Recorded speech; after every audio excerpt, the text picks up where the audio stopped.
नमस्कार दोस्तों, मैं मनोज रांगेरा आप सभी का ज्योग्राफी विद मनोज रांगेरा में हार्दिक स्वागत, हार्दिक अभिनंदन करता हूं। दोस्तों, लास्ट वीडियो में आपने देखा था, लाइव क्लास में हम कृषि के बारे में अध्ययन कर रहे थे दोस्तों। और अगर हम बात करें इस कृषि के टॉपिक को लेकर दोस्तों, तो आपको विदित है कि हमने इस कृषि के बारे में इसका वर्गीकरण देखा था। और इस वर्गीकरण की अगर हम बात करते हैं तो मित्रों, लास्ट क्लास में आपने देखा था, हमने जो कृषि का वर्गीकरण किया था वो आपके वर्गीकरण नंबर 1 आधार पर किया था। और ये जो आधार था, ये आधार था उद्देश्य के आधार पर। उद्देश्य के आधार पर हमने मित्रों लास्ट वीडियो में कृषि का वर्गीकरण कर दिया था।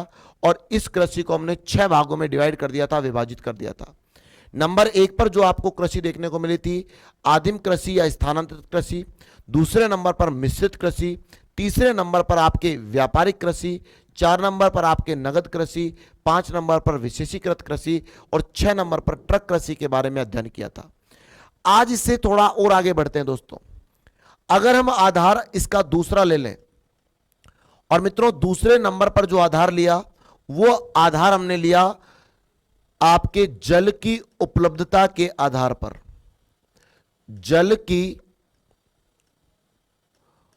उपलब्धता, जल की उपलब्धता के आधार पर,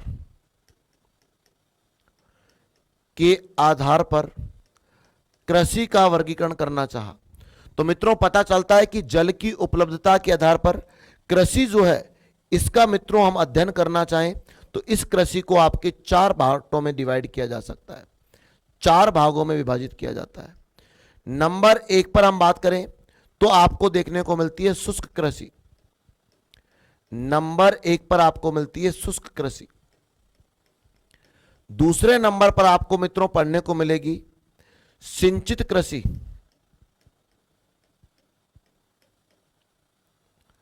सिंचित कृषि। तीसरे नंबर पर हम बात करना चाहें तो आपको देखने को मिलेगी आर्द्र कृषि।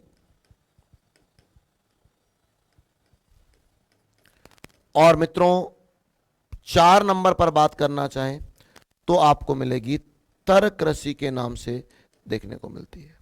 तो देखिएगा, हमने इस कृषि का जो वर्गीकरण किया उसका आधार तो रखा जल की उपलब्धता। और जल की उपलब्धता के आधार पर हमने इस कृषि को कितने पार्टों में डिवाइड कर दिया? 4 पार्टों में डिवाइड कर दिया, जिसमें नंबर 1 पर हमने लिया शुष्क कृषि। मित्रों अगर आप शुष्क कृषि के बारे में अध्ययन करना चाहें तो आपको देखने को मिलता है शुष्क कृषि के संदर्भ में, मैं आपको बताऊंगा।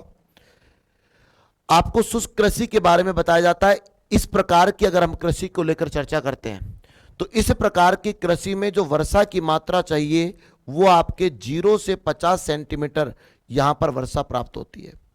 कि आप कह सकते हो जिन भी प्रदेशों में, जिन भी इलाकों में आपके कम से कम 50 सेंटीमीटर तक आपके वर्षा की प्राप्ति होती है, उन प्रदेशों में की जाने वाली जो कृषि होगी वो आपके कैसी कृषि कहलाएगी? शुष्क कृषि के नाम से जानी जाएगी। अर्थात पानी, शुष्क का मतलब होता है जहां पर जल की कमी होती है, उस प्रदेश को शुष्क प्रदेश कहा जाता है। और जहां पर पानी की कमी होगी अर्थात वर्षा की मात्रा क्या मिलेगी? कम मिलेगी। और वर्षा की मात्रा कम मिलेगी तो आप कह सकते हो वहां पर कृषि भी इस प्रकार की देखने को मिलेगी। शुष्क प्रदेशों में की जाने वाली कृषि को ही शुष्क कृषि कहा जाता है। अगर हम बात करना चाहें इस प्रकार की कृषि के बारे में कि साहब हमें यह बताइएगा, इस प्रकार की जो कृषि आप देख रहे हैं इसमें हमें बताइएगा कि इस प्रकार की कृषि में आपके मूलतः क्या क्या उत्पादित होता है, आपके मूल रूप से किन किन फसलों का उत्पादन होता है। तो बताया जाता है साहब इस प्रकार की कृषि के अंतर्गत आप कह सकते हो बाजरा, ज्वार, ग्वार,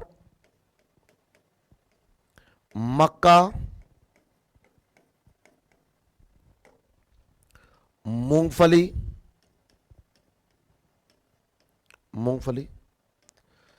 चना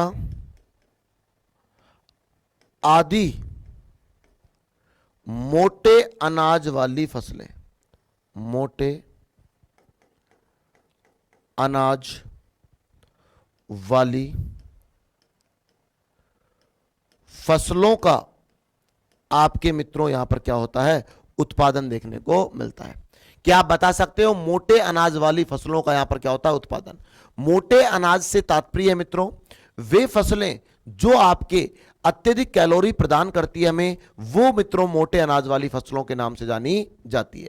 तो आप कह सकते हो मोटे अनाज वाली फसलों का यहां पर उत्पादन हो सकता है। अगर हम बात करें कि हमारे इस शुष्क कृषि को लेकर कि शुष्क कृषि आपके मुख्यतः किन प्रदेशों में की जाती है, तो शुष्क प्रदेशी कृषि के बारे में पता चलता है कि इसके बारे में पहला क्वेश्चन आता है। एक तो आपके ये मरुस्थलीय प्रदेश में इस प्रकार की कृषि की जाती है, क्यों, क्योंकि वर्षा की मात्रा क्या मिलती है, कम मिलती है। तथा दूसरे नंबर पर आप कह सकते हो इस प्रकार की जो कृषि होती है वह आपके कहां पर देखने को मिलती है, वृष्टि छाया प्रदेश के अंदर इस प्रकार की यह कृषि की जाती है। दोस्तों अगर आप इसको राजस्थान के संदर्भ में देखते हैं तो राजस्थान के बारे में आप कह सकते हैं कि ये जो हमारा भारत का मैप है सब, इस भारत के मैप में हमने देखा और पाया कि भारत के मैप में सब इस प्रकार की जो शुष्क कृषि देखने को मिलेगी ये आपके कहां पर देखने को मिलती है सब। तो हमें पता चलता है इस प्रकार की जो ये शुष्क कृषि है इसका विस्तार आपके ये वाला जो प्रदेश है, एक तो आपके इस मरुस्थलीय प्रदेश में मिलेगी, राजस्थान के पश्चिमी रेतीले प्रदेश में, तथा एक तमिलनाडु का जो वृष्टि छाया प्रदेश है यहां पर इस प्रकार की शुष्क कृषि देखने को मिलती है। तो मित्रों ये हुई आपके नंबर 1 पर शुष्क कृषि। दूसरे नंबर पर हम चर्चा करें तो दूसरे नंबर पर जो कृषि आती है उसको लेकर हमने बात करना चाहिए, तो ये आती है सिंचित कृषि। इसके अंतर्गत बताया जाता है आपके 50 से लेकर 100 सेंटीमीटर तक जहां पर वर्षा की प्राप्ति होती है वहां पर यह आपके कृषि कार्य किया जाता है कि जहां पर 50 से 100 सेंटीमीटर वर्षा होती है ना, एक बार तो जब बरसात होती है तब आपके फसल का उत्पादन कर लिया जाता है, तथा जितना पानी फसल को चाहिए वो तो फसल को लिए रख दिया जाता है, बाकी पानी को संग्रहित कर लिया जाता है और संग्रहित कर उस पानी को सुरक्षित रख दिया जाता है। और जैसे ही आपके ऋतु चेंज होती है, वर्षा ऋतु के बाद आपके अन्य शीत ऋतु वगैरह आती है, फिर फसलें खेतों में बो दी जाती है और अब खेतों में पानी देने की जब आवश्यकता पड़ती है, फसल में पानी देने की आवश्यकता पड़ती है, तो जो जल सिंचित करके रखा था बरसात के समय में, उस सिंचित पानी से उस आपके सुरक्षित जो पानी रखा था, जो उस पानी से आपके क्या कर दिया जाता है, सिंचाई का कार्य कर दिया जाता है।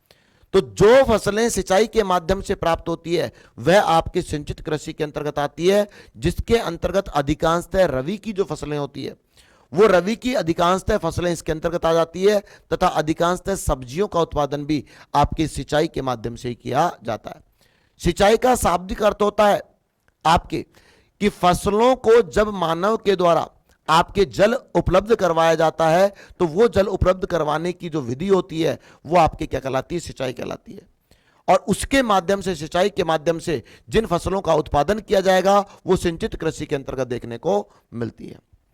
अगर हम बात करते हैं आर्द्र कृषि को लेकर मित्रों, तो आर्द्र कृषि में क्या बताया जाता है, यहां पर आपके 100 से 200 सेंटीमीटर तक आपको वर्षा की प्राप्ति चाहिए। पहली बात कि 100 से 200 सेंटीमीटर तक वर्षा चाहिए और साथ ही साथ आपके उच्च क्या चाहिए, तापमान भी चाहिए। देखिएगा साहब, अगर आप आर्द्र कृषि को लेकर बात करते हैं तो आर्द्र कृषि के बारे में बिल्कुल सीधी सीधी बात हो गई है।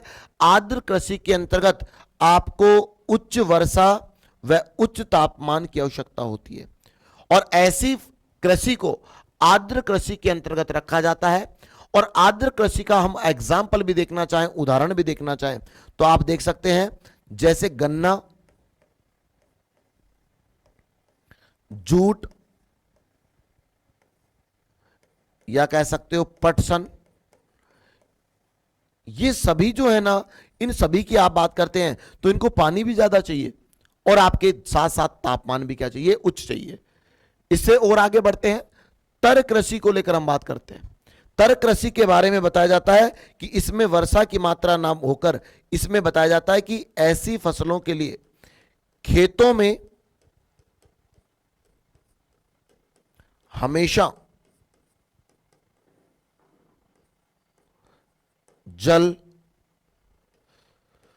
भरा रहना चाहिए। कि साहब आपके इस प्रकार की फसलों का उत्पादन अगर हम बात कर लेते हैं तो आपके ऐसी फसलों का उत्पादन खेतों में जब होगा जब खेतों में हमेशा क्या भरा रहेगा, पानी भरा रहेगा।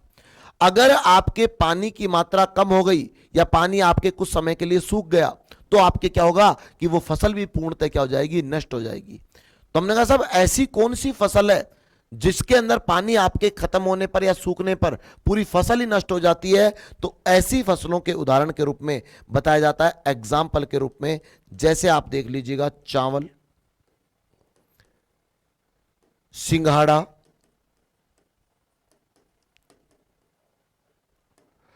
कमल, ककड़ी या कमल डंडी आदि। ये सब आपके किसका उदाहरण देखने को मिलते हैं, तर कृषि का उदाहरण देखने को मिलते हैं। तो आप कह सकते हैं कि जल की उपलब्धता के आधार पर हमने कृषि को कितने पार्टों में डिवाइड कर दिया, 4 भागों में डिवाइड किया। आपके शुष्क कृषि, सिंचित कृषि, आर्द्र कृषि और तर कृषि। क्लियर है दोस्तों। शुष्क कृषि में 0 से 50 सेंटीमीटर, सिंचित कृषि में 50 से 100 सेंटीमीटर, आर्द्र कृषि में 100 से 200 सेंटीमीटर और तर कृषि में हमेशा क्या भरा रहना चाहिए, जल उपलब्ध रहना चाहिए। इसी क्रम को जरा और आगे बढ़ाएं तो हमने कृषि का और वर्गीकरण करना चाहा। अब की बार जो वर्गीकरण किया 3 नंबर पर, इसका जो आधार रखा वो आधार रखा ऋतु का, कि आपके आधार रखा ऋतुओं के आधार पर, ऋतुओं के आधार पर कृषि का वर्गीकरण। और मित्रों ऋतुओं के आधार पर अगर कृषि देखना चाहें तो आपको 3 प्रकार की देखने को मिलती है। अगर हमने बात करी ऋतुओं के आधार पर कृषि के वर्गीकरण को लेकर तो आप देखिएगा, नंबर 1 जो कृषि मिलती है उसे आपके कहा जाता है रबी। दूसरे नंबर पर हम बात करते हैं, दूसरे नंबर पर आप बात करते हैं तो दूसरे नंबर पर आता है खरीफ। तीसरे नंबर पर आता है नाम जायद। ये आपको 3 देखने को मिलते हैं, रवि, खरीफ, जायद।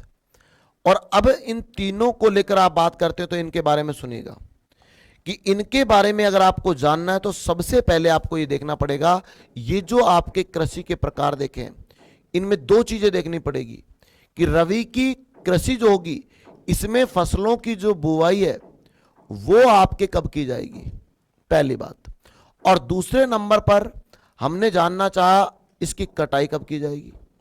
तो मित्रों पता चलता है बुआई और कटाई को लेकर जब बात आती है कि आपके रवि की फसलों की बुआई जो की जाती है वो आपके कब की जाती है,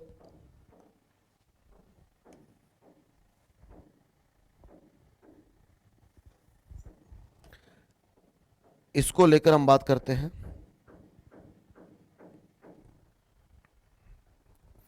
तो आपके बताया जाता है रवि की फसल की बुआई अक्टूबर नवंबर में की जाती है साहब, अक्टूबर नवंबर में। जबकि आपके कटाई की बात करते हैं तो फरवरी मार्च में इसकी क्या हो जाती है, कटाई हो जाती है साहब। या इसको दूसरे तरीके से भी आप कह सकते हैं कि अगर इसकी बुआई को लेकर आप बात करते हैं तो इसकी बुआई जो होती है वह आपके दीपावली के आसपास,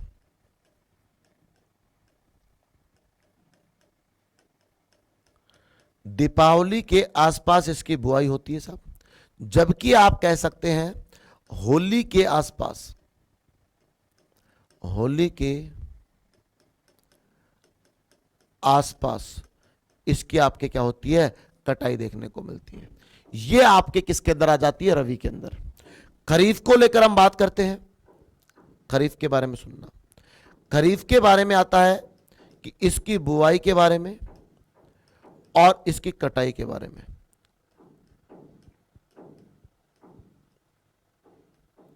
तो मित्रों पता चलता है इसकी जो बुआई होती है वह आपके खरीफ की बुआई होती है जून जुलाई में,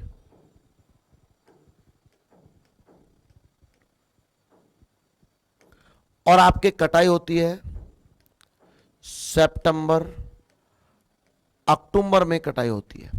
और अगर हम बात करना चाहें इसको दूसरे रूप में तो आप कह सकते हो मानसून आगमन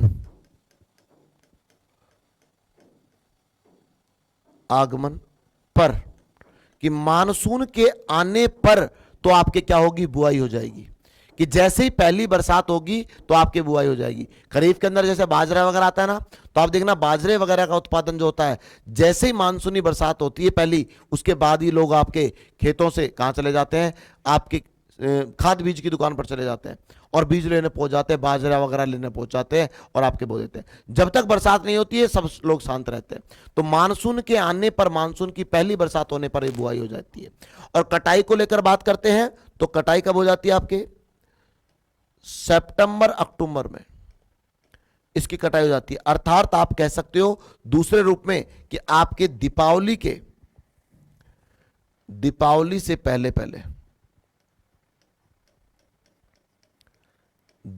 से पहले आपकी इसकी क्या हो जाती है, कटाई हो जाती है। यह आपको देखने को मिलता है। जबकि आप बात करते हो जायद को लेकर तो जायद के बारे में भी यही देखने को मिलता है कि जायद की भी हम जानना चाहेंगे बुआई, और दूसरे नंबर पर इसकी जानना चाहेंगे क्या, कटाई।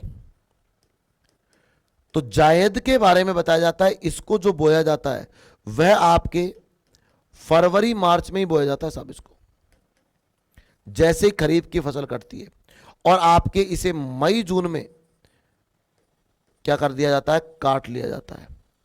आप इसको दूसरे तरीके से कह सकते हैं कि इसकी जो बुआई होती है वह आपके होली के आसपास हो जाती है, होली के आसपास हो जाती है। और कटाई को लेकर बात करते हैं तो बताया जाता है मानसून आगमन पूर्व इसकी क्या हो जाती है, कटाई। मानसून के आने से पहले पहले इसको काट लिया जाता है। ऐसा क्यों किया जाता है उसका कारण सुनना।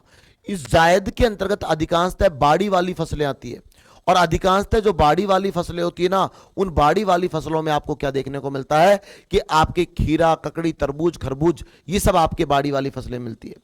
अगर मानसून आ जाएगा, मानसून की पहली बरसात हो जाएगी और आपने फसल को नहीं काटा है तो ये स्वतः ही क्या हो जाएगी मित्रों, नष्ट हो जाएगी।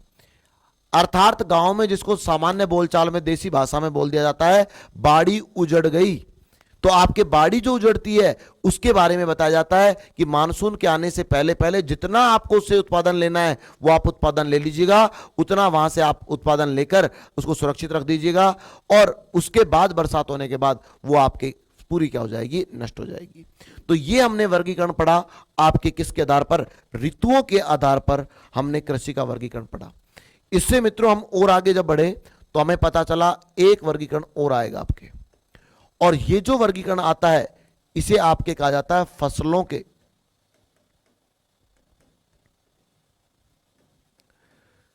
प्रारूप।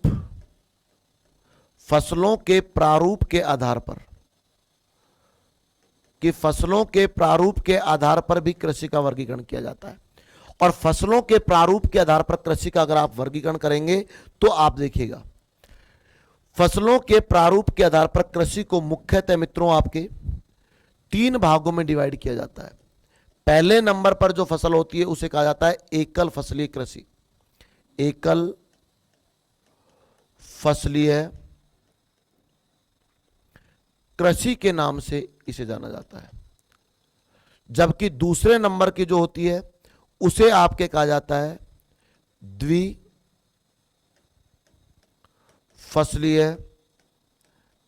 कृषि। तीसरे नंबर पर आप बात करते हैं तो तीसरे नंबर पर आ जाता है बहुफसलीय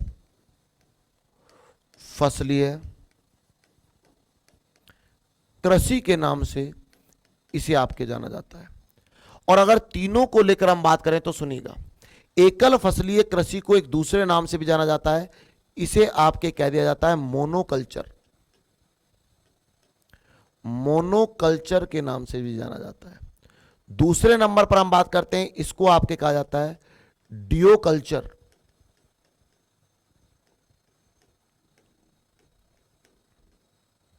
और तीसरे नंबर पर आ जाएगा, इसको आपके कह दिया जाता है ओलिगोकल्चर। ओलिगोकल्चर। और अगर तीनों को लेकर हम बात करें तो आप सुनिएगा, इस एकल फसलीय कृषि में क्या होता है कि एक वर्ष में एक खेत से जब एक फसल का उत्पादन किया जाता है तो वो आपके मोनोकल्चर या एकल फसलीय कृषि में आती है।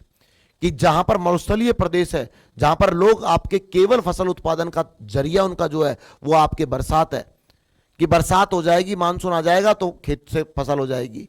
तो वहां पर क्या होता है, पूरे साल में, पूरे एक वर्ष में एक खेत से कितनी फसल प्राप्त होती है, एक। तो वो आपके किस में आ जाएगा, एकल फसलीय कृषि या मोनोकल्चर में। द्विफसलीय कृषि में क्या होता है, डियोकल्चर में क्या होता है, एक वर्ष में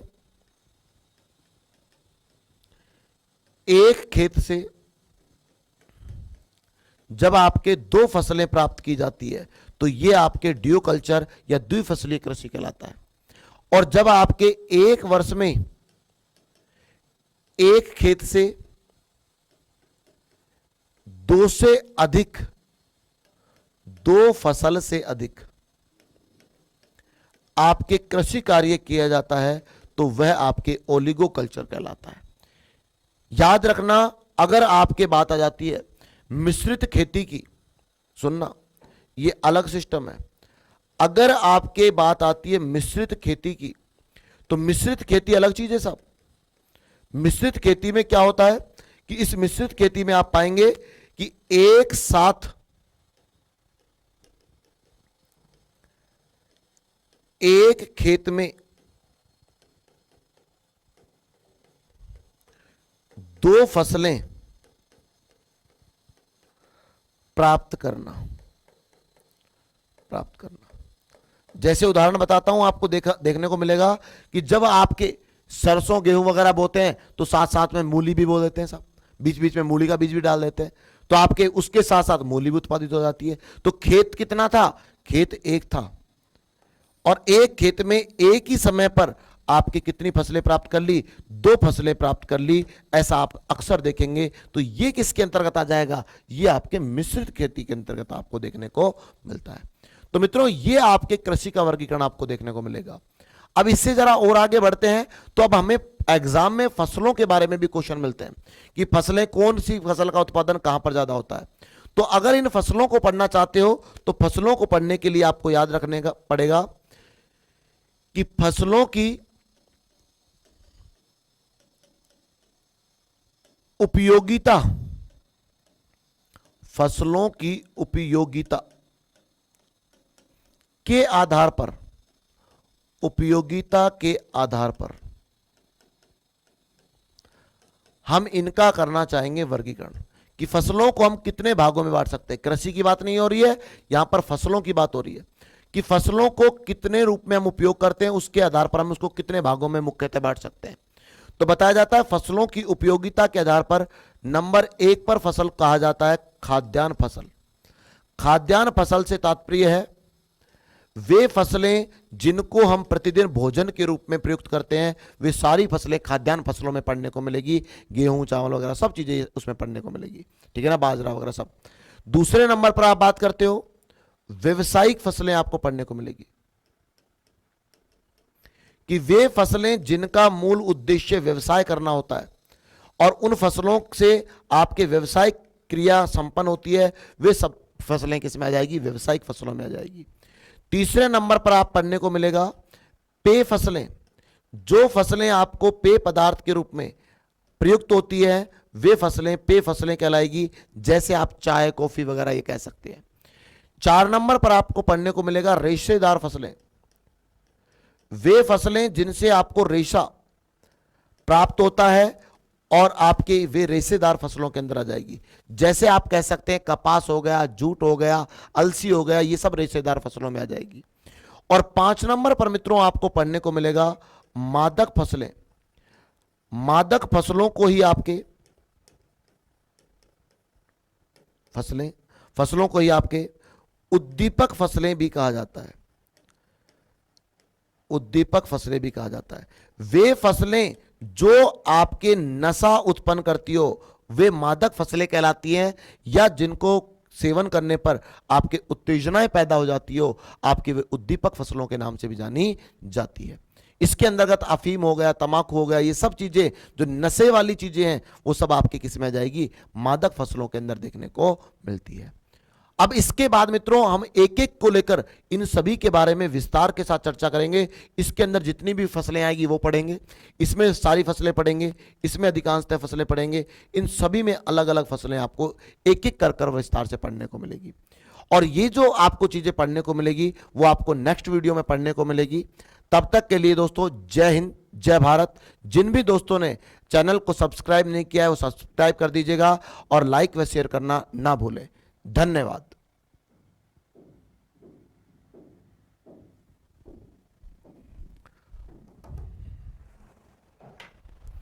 हो गया।